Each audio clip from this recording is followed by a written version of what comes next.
अजिबात. ही आमच्या पूर्वजांचे पराक्रम विसरणारे आजचे तरुण आहे. पावनखिंडीचा इतिहास न वाचता फक्त व्हॉट्सअप आणि फेसबुक वरती इंस्टाग्राम वरती चॅट करता करता त्याला समजलं नाही की आपली वेळ केव्हा वाया गेली. म्हणूनच आज व्यासपीठाला विषय मिळाला मोबाईल शाप की वरदान. मोबाईल शाप की वरदान. मी रत्नमाला गाडे इयत्ता 10वीची विद्यार्थिनी आपल्यासमोर विषय मांडते मोबाईल शाप की वरदान. आंधळा मागतो एक डोळा आणि देव देतो दोन. आंधळा मागतो एक डोळा आणि देव देतो दोन. अशी आजच्या आपल्या युवकांची अवस्था झाली आहे. अशी आपल्या आजच्या युवकांची अवस्था झाली आहे. सकाळी उठल्यापासून रात्री झोपेपर्यंत video calling, chatting, post sending, message sending अशा मोबाईल आणि सोशल मीडियाचा मोह आजच्या युवकांना झाल्यामुळे त्यांचा वेळ वाया जातो. आणि शिवाजी, संभाजी, तानाजी अशा शूरांचा वारसा सांगणारे आमचे युवक फक्त 3G, 4G, 5G असं म्हणत म्हणत मोबाईल मध्ये स्वतःचा जीव गमवून बसतात. नाच गाणे, समाजातील संवेदनशील घटक, त्यावर उडवल्या जाणाऱ्या अफवा, त्यातून भडकणारे दंगली, राजकारणातील भडक भाषणे एवढेच नाही तर उत्साहाच्या भरात डोंगराच्या माथ्यावर दरी खोऱ्याच्या टोकाला सेल्फी फोटो काढायला जाऊन कायमचे फोटो जाणारे आजचे महाभाग. हे सर्व पाहिले की मन सुन्न होते, विचार कुठेच होतात आणि मेंदू तर बधीरच होऊन जातो. मग मोबाईल शापच आहे असे म्हटल्याशिवाय राहत नाही.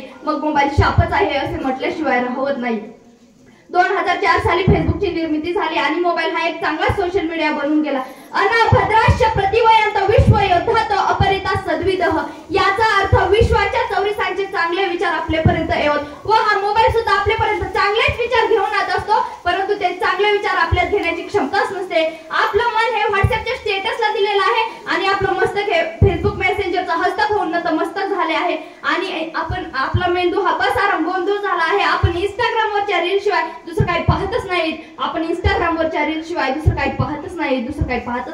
आजच्या युवकांचा दिवसाचं टार्गेट असतं ते म्हणजे फक्त आणि फक्त 1.5 GB डेटा उडवायचाच. उडवला नाही तर आपला वेळ वाया जाईल. तो डेटा उडवून टाकायचा. एवढंच आजच्या युवकाचं दिवसाचं टार्गेट असतं. परंतु मला वाटतं या युवकांच्या हातात जर रामायण, महाभारत यासारखे ग्रंथ दिले तर या तरुणांचं आयुष्य आणि देशाचं भविष्य नक्कीच उज्ज्वल झाल्याशिवाय राहणार नाही. या तरुणांचं आयुष्य आणि देशाचं भविष्य नक्कीच उज्ज्वल झाल्याशिवाय राहणार नाही. आज कोणीतरी मस्ती केली म्हणे इथे माणसानेच माणुसकी स्वस्ती केली म्हणे. माणुसकी स्वस्ती केली म्हणे. सावध व्हा गव्हात ज्वारीच्या दाण्यानं इथं बुजगावण्यानंच पाखरांशी दोस्ती केली म्हणे. ज्या दिवट्याला समाजात बोलताना हो की चूक करता येत नाही, त्याला मोबाईल मध्ये फक्त व्हॉट्सअप, इंस्टाग्राम डाउनलोड करून द्या. बघा कशी दानादन चॅटिंग करतोय. शिवाजी महाराजांनी वयाच्या 16व्या वर्षी स्वराज्य स्थापनेची शपथ घेतली. संभाजी महाराजांनी वयाच्या 14व्या वर्षी बुधभूषण हा ग्रंथ लिहिला. संत ज्ञानेश्वरांनी वयाच्या 12व्या वर्षी ज्ञानेश्वरी हा ग्रंथ लिहिला. परंतु आजच्या युवकांना वयाच्या 12व्या वर्षाच्या आधीच पबजी, फ्री फायर यांसारखे वेळ खाऊ घातक गेम माहित आहेत. परंतु त्या तरुणांना वयाच्या 23व्या वर्षी फासावर जाणारा धगधगता सळसळता अंगार भगतसिंह माहित नाही. मग आपणच विचार करा की नेमकं मोबाईल शाप आहे की मोबाईल वरदान आहे.